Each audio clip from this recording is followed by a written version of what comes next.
Hello everyone and welcome to my YouTube channel. Today we are going to discuss how to fix app not installed on Android. For example, if you have recently downloaded an app from Chrome browser or any browser and you want to install that app, and if you click on that install app, then after that, as you can see, if I try to install an app which I have recently downloaded from the Chrome, and if I click on install button, then after some times of loading, this kind of error occurs which says app not installed. Now if you want to fix that error, then what you have to do, you have to simply watch this video completely.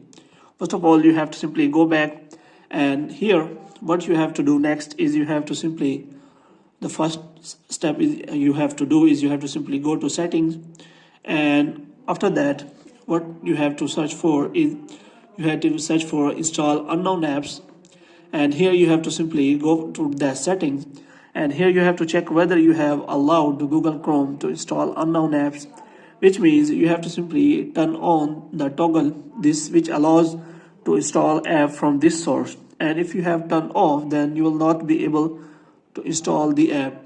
After checking this, you have to simply go back, and after that you have to simply check the version of that app, which means here you have to check the detail of the app, and here you have to check whether that version is compatible with your device or not. Sometimes some apps are old and they are not compatible with your device.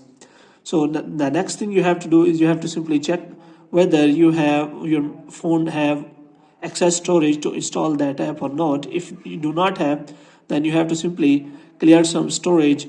For this, what you have to do, you have to simply delete some files which are larger in your mobile so that you can easily install that app in your device.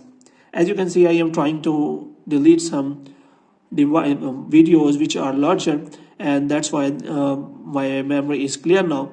Now I will tell you how you can install. For this, what you have to do, you have to simply go back and again open my files, and here you have to simply install the app which you want to try to install, and here you have to simply click on installation files so that you can install it properly on your device. Here you can see that the app is available. Now I'm going to install on it, and as you can see, after some time it is showing install. If I am clicking on the install button, and you have to wait for some time so that it is ready to be installed on your device. In this way you can simply fix the error of installing any app on your device, and it will not occur the same error. As you can see that the app is now installed. Now simply you can use that trick to fix that error. Hope you have liked this video. You can subscribe our channel.